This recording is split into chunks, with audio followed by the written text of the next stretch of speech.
verdadera, como lo han anunciado. Bien, quiero iniciar mostrándoles esta bandera que está aquí. Tuvimos el día de ayer nuestro festejo de la independencia de México y se vieron las banderas de México por todos lados, se ven todavía. De hecho, este es el mes patrio y en este mes seguramente ustedes también tienen una bandera por ahí, verde, blanco y rojo, ¿verdad? Con los colores de la bandera de México y también a lo mejor se vistieron de colores, verde, blanco y rojo, con los colores de nuestra bandera, los atuendos del festejo de la independencia. Y bueno, esta es una bandera que tiene esos colores precisamente, verde, blanco y rojo. Y luego tenemos otra bandera enseguida. Esta bandera también tiene los colores que verde, blanco y rojo, pero los tiene, diríamos, acomodados de diferente forma, diseñados, el diseño es diferente. Estas están verticales, los colores, la de arriba están horizontales. Pero ninguna de estas dos banderas es la de México. La que sigue, la bandera que sigue, esa sí tiene por ahí algo al centro, como la de nuestro país, pero no es la de México. La de arriba es la bandera de Hungría, ¿sí?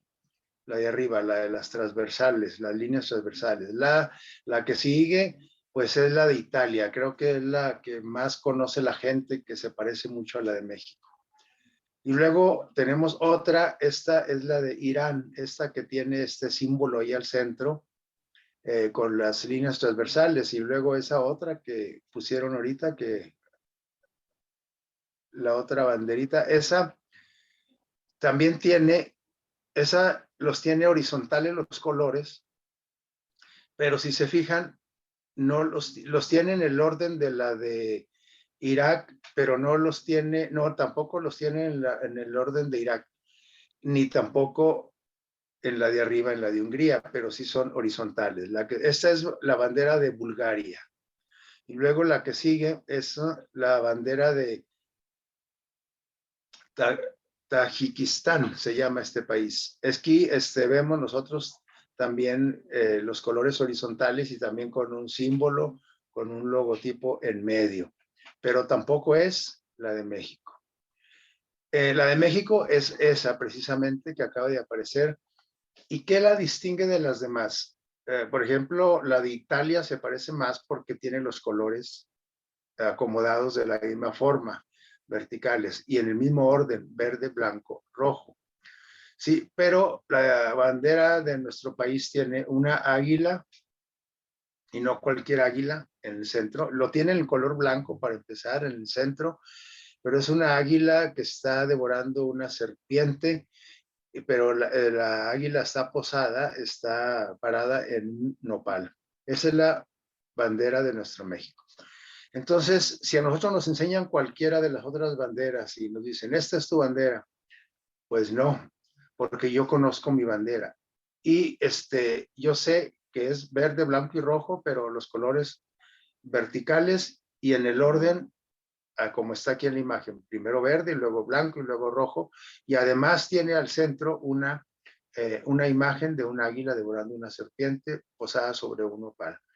Entonces, ¿qué necesitamos para que no nos engañen y nos digan, esta es tu bandera? Pues necesito conocerla bien. Los colores, el orden, el diseño, el logotipo, etcétera, ¿verdad? Siguiente.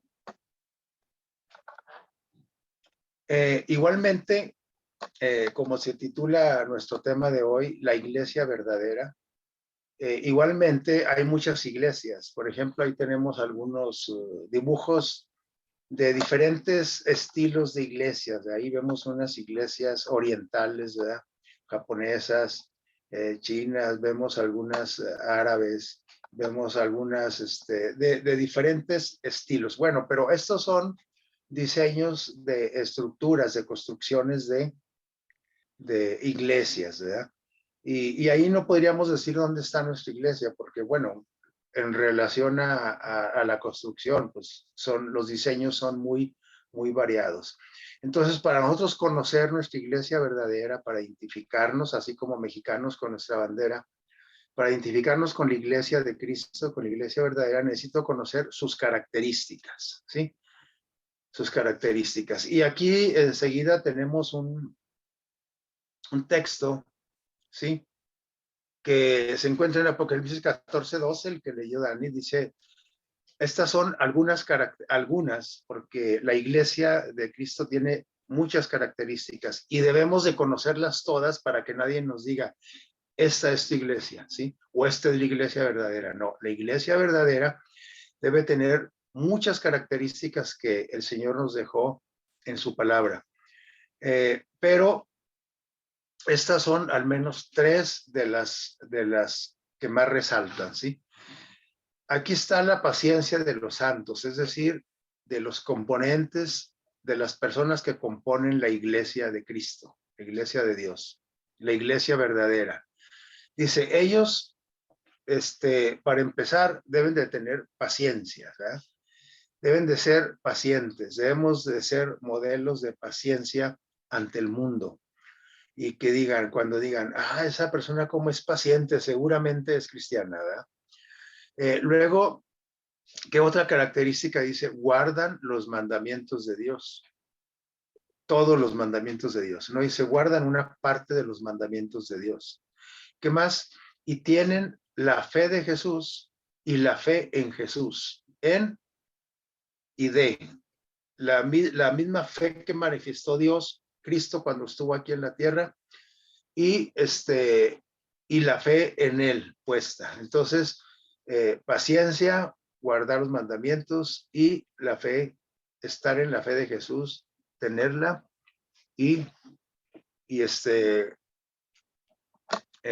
conocerla también. Entonces, la iglesia verdadera al menos tiene estas tres características, pero vamos a ver algunas otras. Antes de pasar a la siguiente, quiero decirles que cuando ustedes les dan un billete, regularmente ustedes como buenos conocedores agarran los billetes en la tienda y se los echan a la bolsa y no los revisan. Y no sé si alguien de ustedes aquí ha tenido esa experiencia, mala experiencia de haber recibido un billete falso. Pero como no tenemos cuidado, agarramos nada más la feria, no revisamos los billetes y los guardamos. Y después nos damos cuenta cuando vamos nosotros a pagar por ahí, oiga, este billete es falso. ¿Cómo? Ay, es que, ¿cómo? ¿Cómo sabe o qué? ¿Que no conoce usted los billetes verdaderos? Pues sí, pues no los conoce porque lo que nosotros tenemos que hacer para determinar cuál es nuestra bandera, necesitamos conocerla. Para determinar cuál es un billete falso, necesito conocer un billete como verdadero. Las personas, hay personas entrenadas para detectar billetes falsos, aunque ahora hay maquinitas y todo eso, pero también hay personas. Pero a ellos se les entrena conociendo a fondo todos los detalles de un billete verdadero, para que en el momento que le presentan un billete falso, inmediatamente ¿a qué? Lo detectan. Así, de la misma manera, nosotros debemos de conocer la iglesia verdadera, la iglesia de Dios, la iglesia de Cristo. Pero necesitamos conocerla a detalle, todos los detalles, las características de la iglesia de Cristo, para que en el momento alguien venga con alguna doctrina y quiera pasarse como alguien de la iglesia verdadera, lo detectemos como inmediatamente. La que sigue. ¿Cuántas iglesias hay? Porque banderas con los colores de México, pues hay muchas, pero no tantas. Billetes falsos hay muchos, pero no tantos. Pero iglesias cristianas que se dicen todas verdaderas, ¿cuántas hay? Miren, perdón, las letras son muy pequeñas y además están en inglés, pero aquí vemos nosotros, de acuerdo a los colores, son las iglesias que predominan en el mundo. Y por ejemplo, ahí de nosotros que México, Estados Unidos, ahí estamos en color ¿qué? Rojo y Estados Unidos rojo, México azul. Esas son iglesias cristianas, ¿sí? Las iglesias tanto rojas como azules. Pero predomina el catolicismo en las azules ahí predomina la Iglesia Católica Universal. Lo que está en rojo predominan las iglesias de tipo evangélico. Y ahí vemos más o menos cómo están distribuidas en el mundo, ¿sí?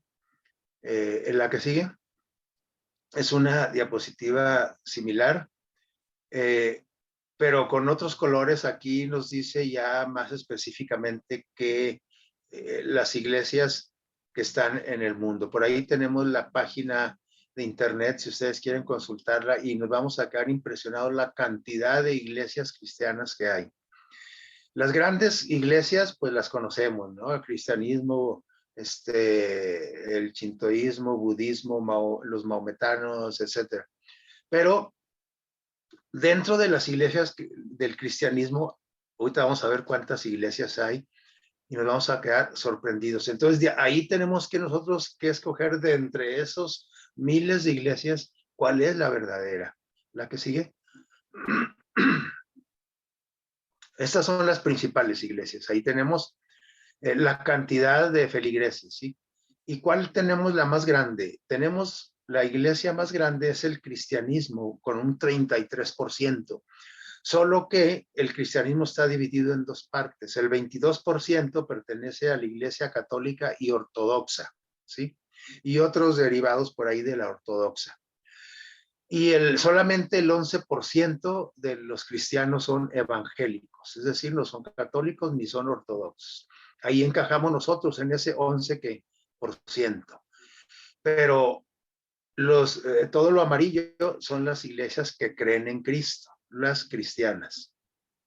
Luego le siguen porcentaje por ahí los musulmanes con el 21% en verde. Y luego la religión hindú en rojo.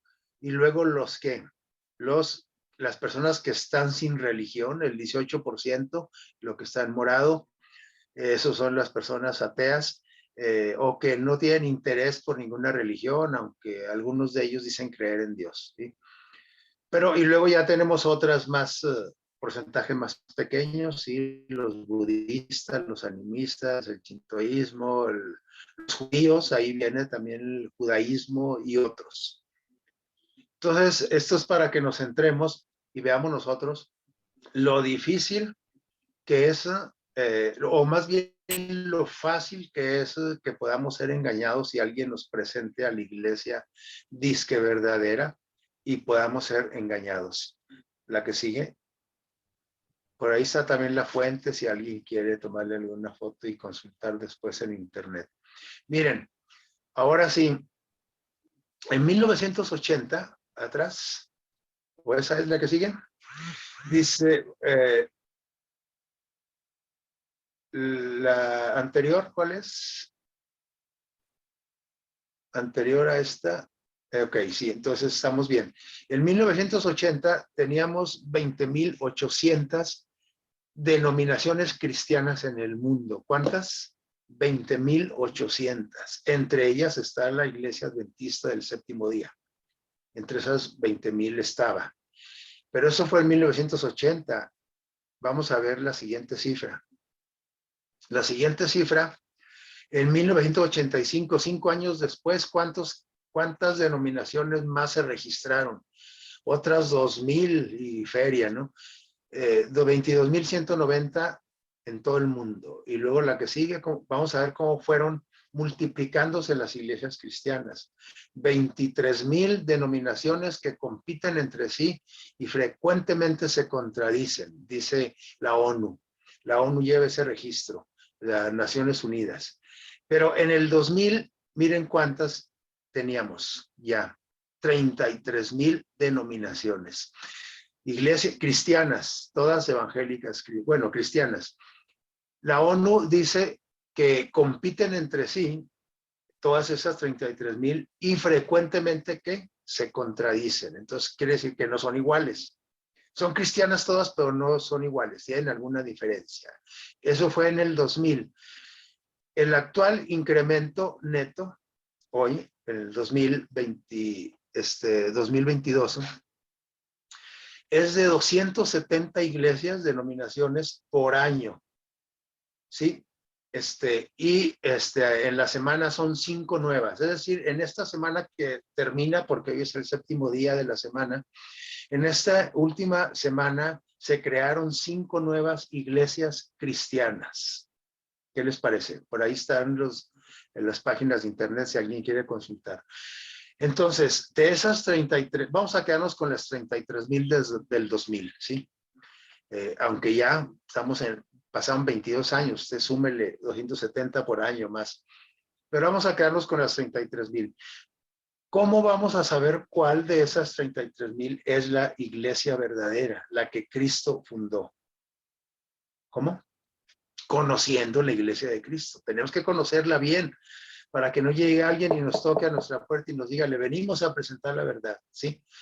Entonces, la verdad está en la palabra de Dios.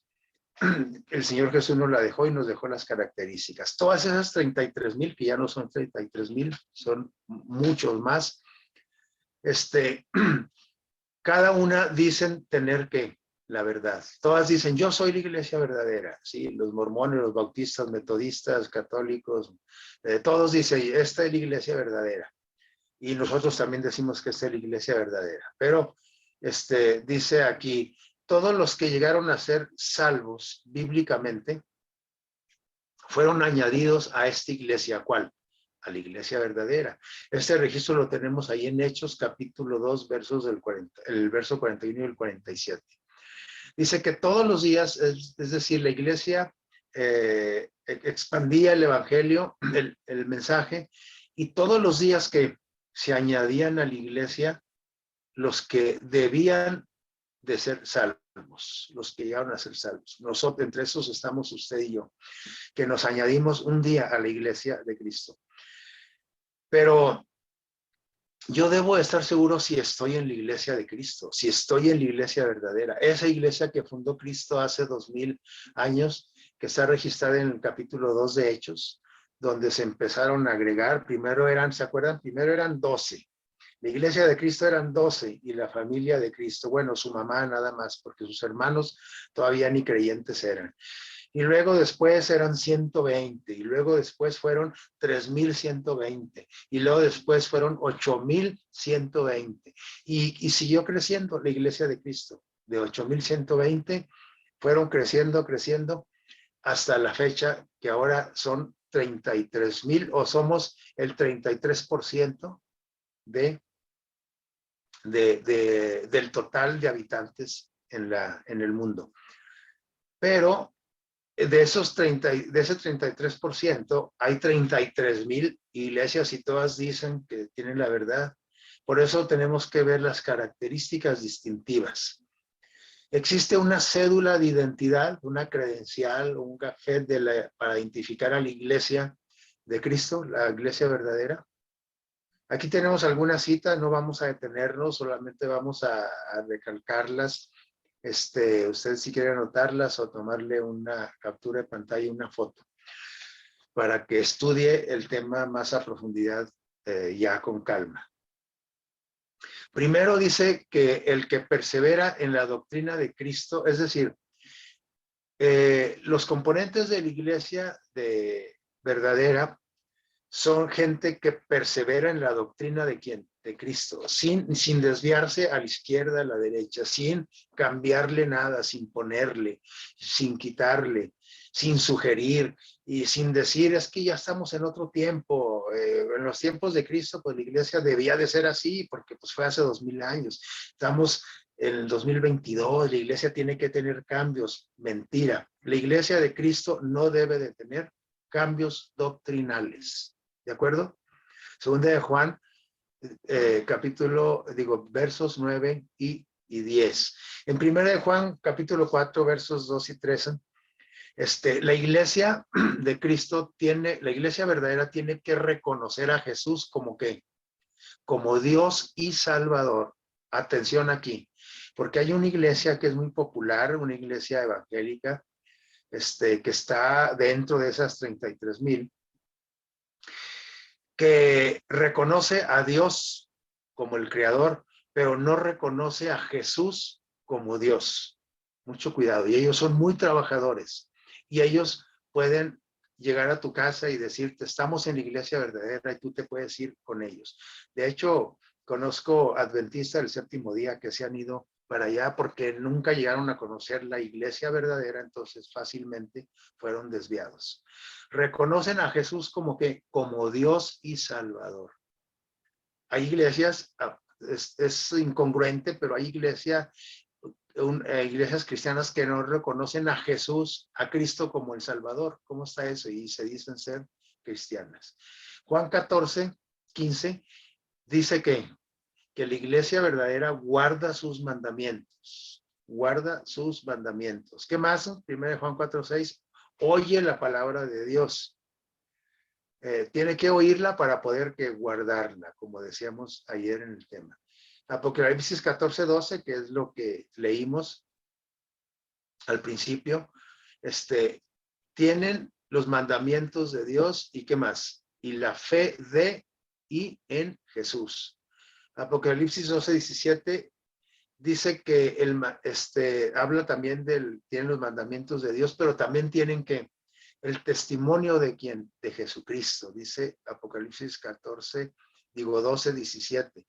Y podríamos decir, bueno, yo sé cuáles son los mandamientos de Dios, pero ¿cuál es el testimonio de Jesucristo? El testimonio de Jesucristo dice Apocalipsis 19:10, que es el espíritu de profecía. Es decir, la iglesia verdadera debe de tener el conocimiento profético máximo sobre todas las iglesias, ¿sí? Sobre que se dicen ser cristianas y estar en la profecía. Entonces, estas son aquí al menos 7, 8, 10 características que deben de estar, que deben identificar a la iglesia verdadera. Entonces, si su iglesia tiene estas características, vamos bien. La siguiente. Vamos bien, pero vamos a ver algunos otros detalles. Esta imagen dice aquí, tal es su ley, tal es quién, la persona. Entonces vamos a hablar un poquito acerca de los mandamientos de Dios, porque es lo que más distingue a la iglesia verdadera. Todas casi son idénticas, casi, pero hay algunos detallitos por ahí, ¿verdad? Por ejemplo, la creencia de que cuando uno se muere y anda uno penando por ahí, anda en algún lugar, esa es una doctrina falsa que tienen casi el 98% de las iglesias cristianas. Creen que el alma humana es inmortal, cuando Jesús dice que no, es mortal. El alma que pecare, esa morirá. Y entonces, la iglesia verdadera debe de creer que cuando la persona se muere todita y va a resucitar hasta que venga Cristo. No anda ningún alma en ningún lado, ni el alma se fue al cielo, ni el cuerpo a la tierra, se fue todo para la tierra, ¿sí? Simplemente el Señor quitó el aliento de vida. Entonces, cuando yo digo que mi ley es esta, entonces estoy describiendo mi carácter. Por eso dice aquí, tal es su ley, tal es la persona. Aquí tenemos a algunos personajes que ustedes conocen, ¿verdad? De la historia. Todos parece que ya fallecieron, sí, todos estos ya fallecieron.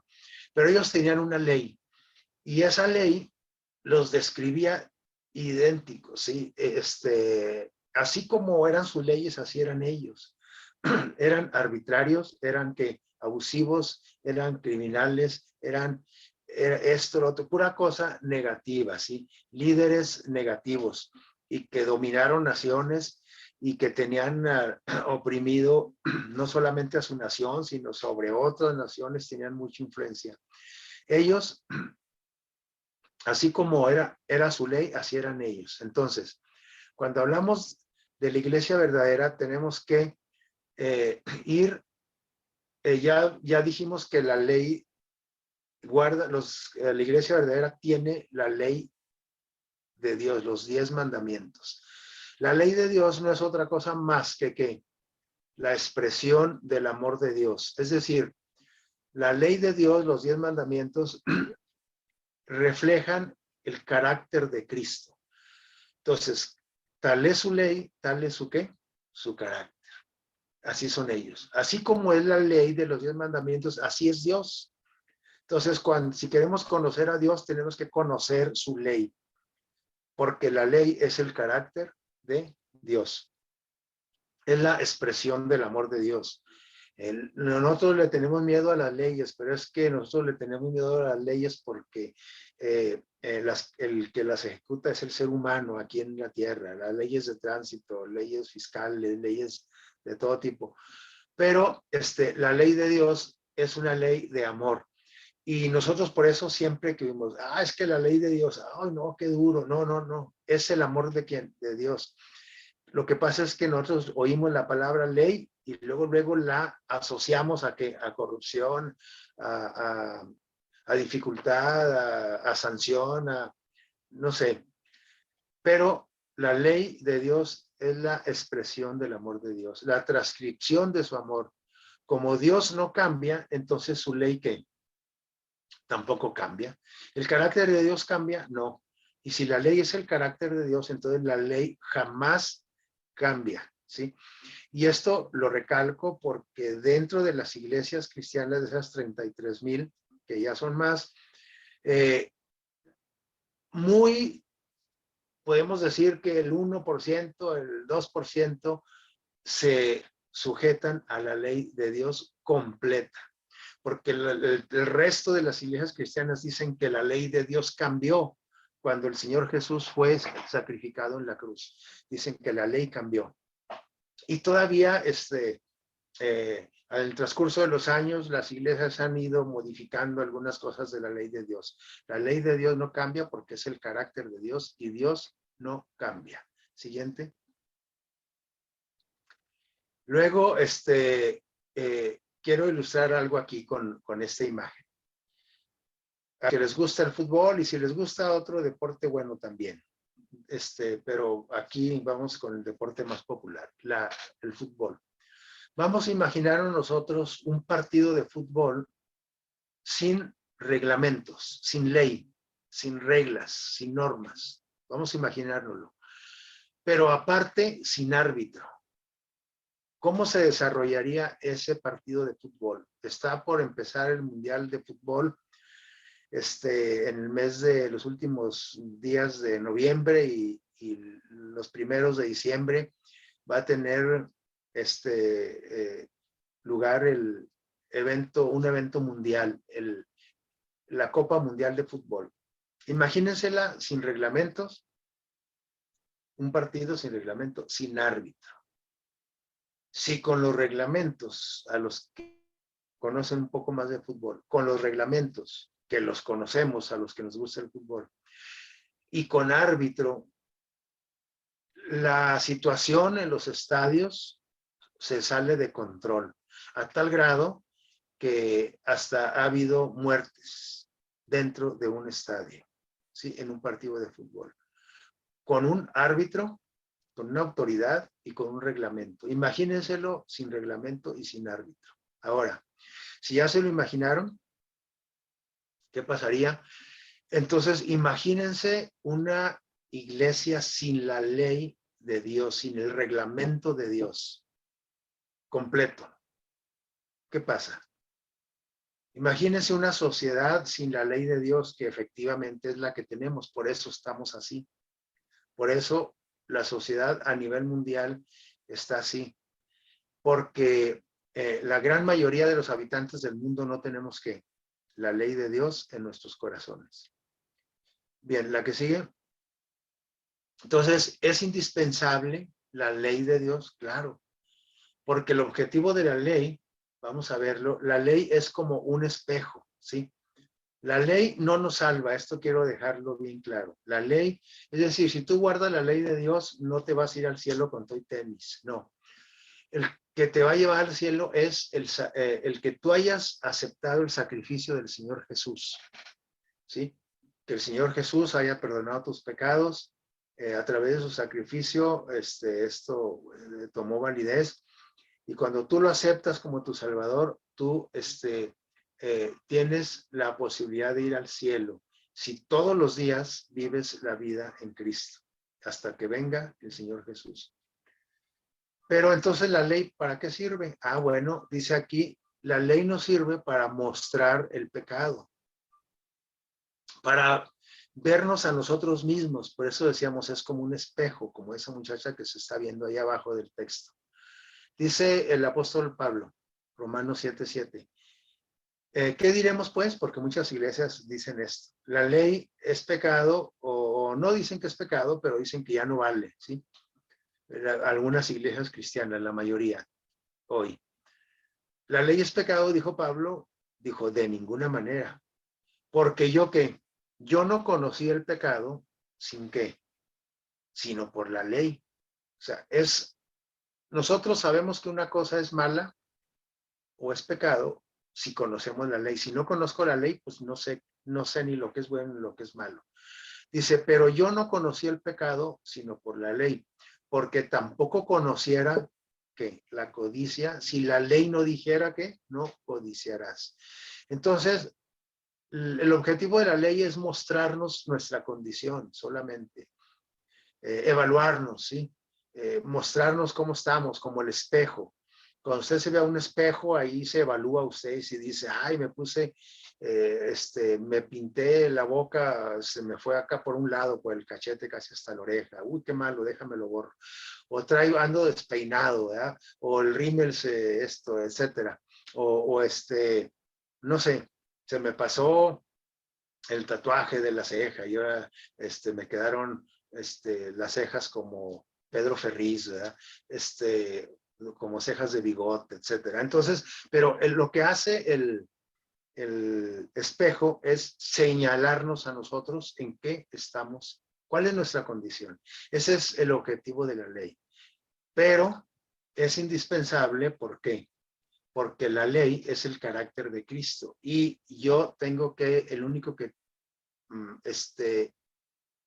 puedo imitar es a Cristo. Entonces debo de estar en su ley, dentro de ese cerco protector que es la ley de Dios. La siguiente. Bien, entonces, la ley de Dios es un cerco de protección y quiero ilustrarlo con esta imagen. Ahí nosotros vemos algunas vaquitas, un ganado, y vemos por ahí también una cerca de alambre de púas, unos postes. ¿Cuál es el objetivo de esos postes, esos alambres con púas? De ese cerco, de ese potrero. ¿Cuál es el objetivo? ¿Qué? Proteger al ganado. Ese es el objetivo, ¿sí? Ese es el objetivo de la ley de Dios también. El objetivo de la ley de Dios es protegernos, señalarnos como un espejo, señalar nuestra condición, pero también protegernos. Cuando estamos dentro de la ley nos sentimos bien, sin estrés. Es como cuando usted va manejando sin licencia y le oye la patrulla que viene atrás de usted, empieza su corazón a latir o no trae el cinto de seguridad o no trae la licencia o va muy recio y oye la sirena y ya le dicen oríllese a la orilla y se para. Entonces, ¿usted cómo se siente? Mal. ¿Por qué? Porque sabe que no trae licencia, que no trae el cinto, que ve exceso de velocidad, que no trae la tarjeta de circulación. Es decir, usted está fuera de la ley. Y cuando está fuera de la ley, entonces por eso existe el temor, por eso usted se esconde, como Adán y Eva cuando se escondieron de Dios, ¿sí? Después que habían violado, se habían hecho desobedientes. Entonces, cuando nosotros estamos dentro de la ley, sobre todo la de Dios, nos sentimos bien, nos sentimos relajados, en paz, tranquilos, ¿sí? Porque estamos bien con quién, pues con el mero mero del universo, ¿sí? Con el creador, nuestro creador. Además, la ley de Dios es un cerco de protección. Si nosotros agujeramos esa cerca, quitamos un poste ahí, se salen los animales, ¿y qué va a pasar? La siguiente. Si hacemos un agujero por ahí a una cerca y se nos sale por ahí, las vacas van y se salen hasta la carretera. No sé cuántos de ustedes han tenido accidentes o han visto atrás ahí. Accidentes en carretera cuando se atraviesa el ganado y más cuando es de noche, ¿verdad? Han provocado muchas muertes. Aparte de que la vaquita se muere porque lo atropellaron, aparte que producen muertes en los vehículos que se encuentran esos animales. Entonces, por eso es importante el cerco en el caso de los animales. Y la ley es un cerco protector. Cuando yo hago un agujero en la cerca, es decir, en la ley, en esa cerca protectora, en la ley de Dios, yo hago un agujero, es decir, le dejo una entrada-salida, ¿sí? Yo estoy dentro de los 10 mandamientos, por ejemplo, pero quito uno, como lo han hecho el 99% de las iglesias, ¿sí? Quitan un mandamiento porque dicen que ya no vale. Aquí estamos como adentro de los 10 mandamientos de este círculo, estamos como muy bien, a todo dar, como está ese monito ahí, tranquilos, bajo la protección, ¿sí? Del carácter de Dios. Pero fuera de la ley, vemos nosotros ahí un ambiente diferente, el anterior, ahí donde estábamos todavía, atrás. Vemos un ambiente diferente. Vemos, siguiente, vemos ahí esclavitud, vemos ahí un pie con cadena, personas esclavizadas en qué, pues en todo, ¿sí? En las drogas de sustancias, pero también en las drogas financieras. Vemos un montón de necesidad espiritual afuera, ¿sí? Vemos enfermedad mental, vemos a gente que quiere entrar, como el monito que trae la copa ahí, quiere entrar adentro a sacarte de ese confort en el que estás dentro de la ley de Dios, invitarte a alguna actividad, pero cuando tú estás protegido ahí en ese cerco, estás muy bien. Ahora, el enemigo de Dios, ese señor que lleva ese gatito ahí, de cuernos y cola, que Satanás no tiene cuernos ni cola, solamente aquí es una imagen ilustrativa. Dice, ahora lo verás, tengo que entrar ahí contigo o tengo que sacarte de ahí. No sé cómo lo voy a hacer, pero yo quiero hacerte daño. El enemigo de Dios quiere dañar a los hijos de Dios. Todos somos hijos de Dios, todos los seres humanos, pero quiere dañar a los que están protegidos por Dios, como Job. ¿Se acuerdan? Cuando Dios, Dios le dice a Satanás, ¿ya viste a mi siervo Job? Presumiendo Dios de Job, cómo es recto, perfecto, etcétera. Y Satanás dice, pues cómo no, si le tienes un cerco protector, dice, pues así cualquiera, dame chance y verás. Y entonces Satanás siempre está queriendo dañar a aquellos que quieren seguir a Jesús, los que quieren estar dentro de la ley. Y si tú quitas un mandamiento como esta imagen aquí, y quité el cuarto aquí en esta imagen porque el cuarto mandamiento es el que más violamos, no solamente todos los cristianos, sino también hasta los adventistas del séptimo día del sábado. El cuarto mandamiento habla del día de descanso, del sábado, del día de la creación, de ese monumento, ¿sí?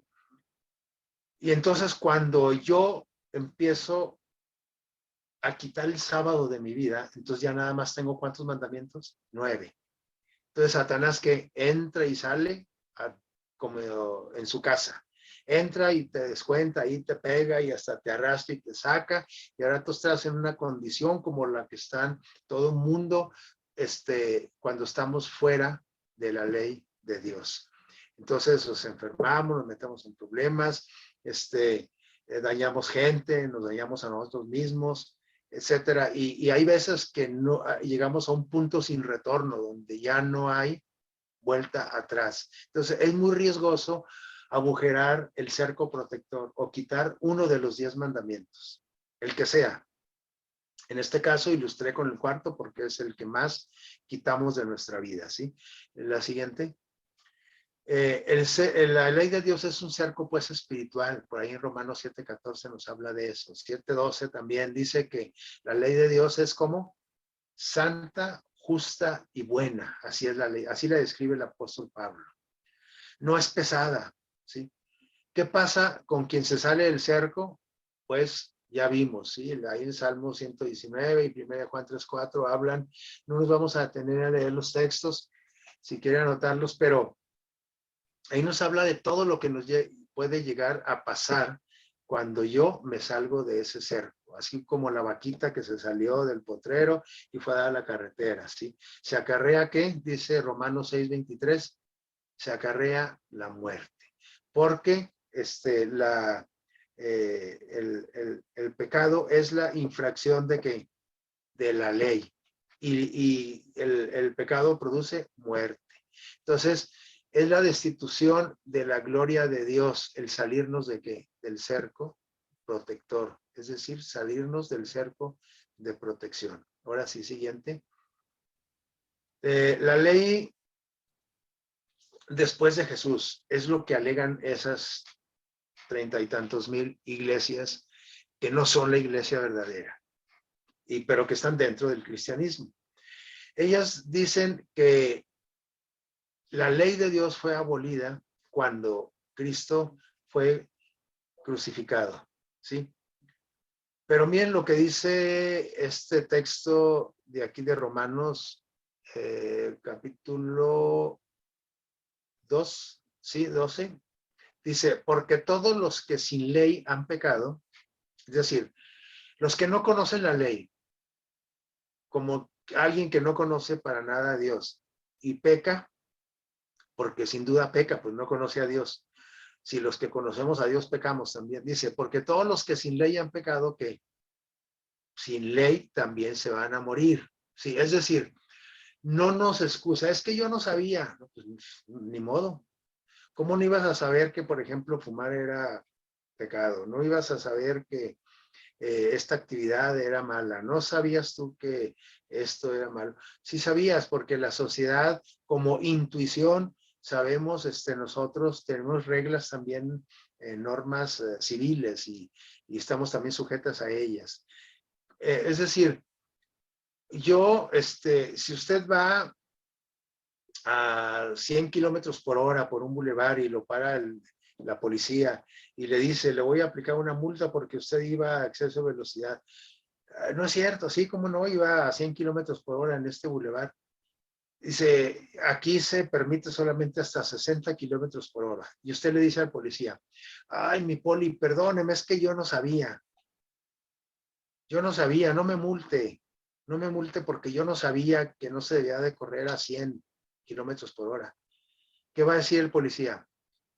Lo siento mucho, pero aquí tiene usted una infracción de tantos pesos. Pero es que yo no sabía. Bueno, ¿por qué no se informa? Sí. Usted no debe andar manejando si no conoce las leyes de tránsito. Y ya, no hay ni para dónde se haga. Dice, por eso dice, todos los que sin ley han pecado, sin ley van a morir. Es decir, no porque no conozcan la ley de Dios, se van a salvar. Dice, y todos los que bajo la ley han pecado, como usted y yo, ¿sí? Por la ley que seremos juzgados. Este texto está pesado, ¿verdad? Está como que difícil de digerir, porque usted y yo, pues seguimos pecando. Todos los seres humanos nos gusta violar la ley de Dios, nos gusta pecar. Entonces, todos los que estamos en ese grupo, vamos a olvidarnos del primer grupo. Usted y yo estamos en el segundo grupo, los últimos 3 renglones del texto. Todos los que bajo la ley han pecado, es decir, bajo la ley que sí los que conocemos la ley, hemos pecado, por la ley vamos a ser ¿qué? Juzgados. Y dice 1 Juan capítulo 5, versos 2 y 3, en esto conocemos que amamos a Dios. Si somos cristianos, se supone que amamos a ¿quién? A Jesús. ¿Verdad? Dice, en esto conocemos que amamos a los hijos de Dios. ¿Qué dice? Cuando amamos a Dios y guardamos ¿qué? Sus mandamientos. Oye, ¿tú quieres a tu vecino, quieres a tus familiares, quieres a tus compañeros de trabajo? Sí, yo los quiero mucho, y les mando felicitación. Pues, ¿y amas a Dios? Pues, sí, también lo amo. Ah, ¿también amas a Dios? Ah, con razón, amas a tus semejantes. ¿Y guardas sus mandamientos? No, esos no los guardo. Nada más 9, 8, 7. Pues entonces, ¿qué? Dice, Pues este es el amor a Dios, que guardemos sus mandamientos, y sus mandamientos no son que difíciles, no son pesados, no son gravosos. Es decir, dice el Señor Jesús, dice, si me amas, guarda mis mandamientos. Todo aquel que dice que me ama y no guarda mis mandamientos, dice San Juan, el cual es mentiroso. Entonces, si usted y yo creemos que estamos en la iglesia verdadera, pero no guardamos los mandamientos, entonces somos como mentirosos, ¿sí? Tenemos que guardar los cuantos, 10, los 10, no 9, ¿sí? Como la mayoría de los cristianos. Porque quiero ilustrarlo con esto: cuando usted va por la calle y sale un perro, ve usted a un perro bravísimo como este, ¿no? Usted anda corriendo por ahí en el parque y ese perro está amarrado ahí en un árbol con una cadena. Ah, bueno, dice usted, está amarrado, está bien. Pero de pronto, ¿usted qué ve? La siguiente, ve que esa cadena se rompe. Aquí está en la siguiente imagen, se rompió la cadena. Pero bueno, o usted ve la cadena así, que le falta ahí un eslabón y que le pusieron ahí un lacito, ¿verdad? O se rompe la cadena. Es decir, el eslabón, esa cadena es de 10 eslabones. Se rompe uno y usted dice, ah, pues no le hace que se rompa uno, pues al cabo tiene 9, con los 9 no me muerde ese perro. ¿Así sucede? No. Las matemáticas de Dios dicen que 10 menos 1 es igual a 0. Porque usted o corre o se lo come el perro, ¿no? Entonces, aquí no importa que sean 9, 8, que se reventó un eslabón de la cadena, no. Tienen que estar los 10 y bien firmes, bien unidos para usted sentirse protegido de ese perro, ¿sí? Y una cadena lógicamente resistente. Pero si el perro está amarrado con una liga, pues no, ¿verdad? A correr, ¿verdad? Patas para cuando son. Entonces, 10 menos 1, ¿qué? Igual a 0. Esas son las matemáticas de Dios. Esto quiere decir que si usted conoce los 10 mandamientos, pero le quita uno, dice que entonces usted se hace culpable de ¿qué? De violar los 10. O sea, usted no tiene ningún mandamiento, no tiene la ley de Dios, si usted quitó uno. Si en verdad, miren lo que dice el apóstol Santiago, si en verdad tú cumples la ley real, así se llama, la ley de los 10 mandamientos o la ley moral, dice, conforme a la escritura, dice, por ejemplo, dice, amarás a tu prójimo como a ti mismo, pues bien haces, porque cualquiera que guardare toda la ley, toda, pero ofendiere en un punto, es decir, en un mandamiento, se hace culpable ¿de qué? De todos. Porque el que dijo, no cometerás adulterio, también ha dicho, no matarás. Ahora bien, si no cometes adulterio, pero matas, ya te has hecho transgresor de la ley. Ahora, si tú no matas, no cometes adulterio, tú honras a tus padres, tú no tienes imágenes, etcétera, pero no guardas el sábado como Dios quiere, no respetas el día del Señor, entonces, te das de cuenta que estás echando por tierra todos los mandamientos de Dios y entonces no estás en la iglesia verdadera. La que sigue.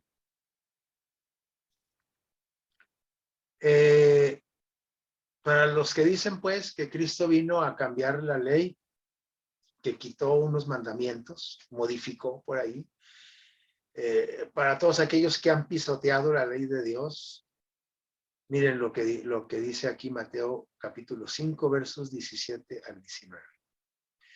Dijo el Señor Jesús, no crean, no piensen que yo he venido ¿a qué? A quitar, a cambiar o a abrogar o a modificar la ley o a los profetas. Yo no vine a eso. Yo no he venido a cambiar la ley, a quitarla, a modificarla, sino he venido ¿a qué? A cumplir la ley de Dios, es decir, a obedecer la ley de Dios. El Señor Jesús vino en forma humana, Dios en forma humana vino en la persona del Señor Jesucristo a nuestra tierra a guardar, a cumplir la ley de Dios, a enseñarnos cómo se respeta el mandamiento, ¿sí? Los mandamientos. Porque de cierto te digo, dice, que hasta que pasen el cielo y la tierra, cuando se acabe ya todo, el fin del mundo, dice, ni una jota, ¿sí? Ni una letra, quiere decir, ni una tilde, ni un signo, ni un acento, ni una coma, ni dos puntos, ¿sí? pasará de la ley. La ley tiene que respetarse tal cual la dictó Dios, hasta que todo se haya que cumplido. De manera que cualquiera que quebrantare uno de estos mandamientos, que diga, no, ese no es tan importante, sí. Pero eso no es muy relevante. Lo importante es la fe y lo importante es, etcétera, esto, ¿no? Dice, así, si tú le dices a este mandamiento no es tan importante, es muy pequeño, dice así, dice, enseñe, y así le enseñes a los demás, ¿no? Como enseñan muchos predicadores, la mayoría, dice, muy pequeño también tú serás llamado en el reino de los cielos. Mas cualquiera que los haga y los enseñe y los respete, este será llamado como grande en el reino de los cielos. Entonces el Señor Jesús aquí deja bien claro que Él no vino a quitar nada de su carácter, de su ley, a modificar su carácter. Nada de que estamos en el 2022 y las cosas cambian. La iglesia no cambia. La iglesia verdadera no cambia, porque el carácter de Dios no es inmutable, no se cambia. Así es que, si usted y yo estamos en la iglesia verdadera, lo felicito, ¿sí? Si guardamos los mandamientos de Dios, si tenemos la fe de Jesús, si somos pacientes,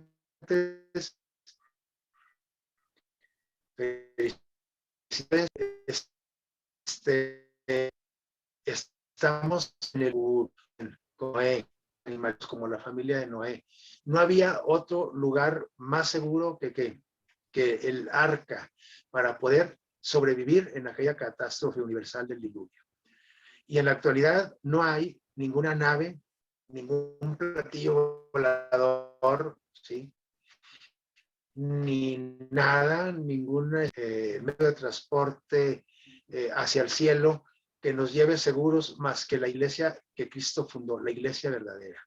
El arca de Noé representa a la iglesia, ¿sí? Es decir, el ser adventista del séptimo día no me salva, sino me salva que la sangre de Cristo. Pero para yo demostrar que estoy agradecido con el sacrificio del Señor Jesús, para demostrar que acepto su sacrificio para poder ir al cielo, necesito yo reflejar su carácter. En otras palabras, reflejar la ley de Dios que esté en mi mente, en mi corazón, y reflejarla a aquellos que no le conocen. Entonces, la iglesia es el medio, es decir, es el medio donde se congregan, donde se reúnen todos aquellos fieles creyentes, como Adán y Eva se reunió en esa arca, nosotros en la iglesia. La iglesia es el único lugar seguro. Si tú te sales de la iglesia, y lo tenemos comprobado, las personas que salen de la iglesia caen en las garras de Satanás. Y también Satanás entra dentro de la iglesia, quiero decirles. Y muchas veces nos arrastra y nos saca. Nos usa a nosotros mismos para combatirnos unos a otros. Pero aunque la iglesia parezca que nos estamos combatiendo unos a otros y que está oscuro y que huele mal, como olía en el arca dentro, en el arca de Noé olía a popó, olía a los humores de los leones. Dicen que los leones huelen feo, ¿verdad? Por eso dicen, huele a león para allá, ¿verdad? Imagínense toda la cantidad de animales en el arca. La situación no era muy agradable. Además, había mucho trabajo que hacer adentro. Entonces, pero si tú te salías de esa arca, pues ibas a perecer, ¿sí? En las aguas del diluvio. Si tú te sales de la iglesia, seguro vas a perecer. Pero no físicamente, sino por la eternidad. Entonces, Dios creó la iglesia como el vínculo, como el medio de transporte, donde debemos de estar protegidos, guardando, conociendo, siguiendo a Cristo. Que esta reflexión que hemos tenido nos enseñe que la paciencia es importante.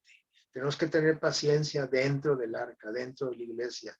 Sí, muchas veces la situación no está tan bien dentro de la iglesia. Muchas veces la iglesia también se ve tentada a quitar o hacer algunos cambios en los mandamientos, en lo que Dios ha establecido desde el principio.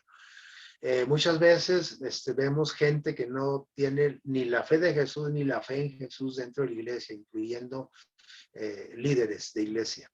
Pero aquí dice que estas son características que la iglesia debe tener en sus miembros, ¿sí? Entonces, aquí la salvación es personal. Tú y yo vamos a ser salvos por en qué medida yo me aferre a Jesús. Entonces, que Dios te bendiga. La siguiente. Que Dios te bendiga y que la paz de Cristo more en tu corazón, en tu familia, en tu iglesia, y que sigas pasando un feliz sábado. Porque dice mejor, estas son palabras que expresó el rey David, Salmos 84:10. Es mejor un día donde en tu iglesia, dentro de tu iglesia, de la iglesia verdadera, que 1000 fuera de ellos. Que Dios te bendiga. Feliz sábado.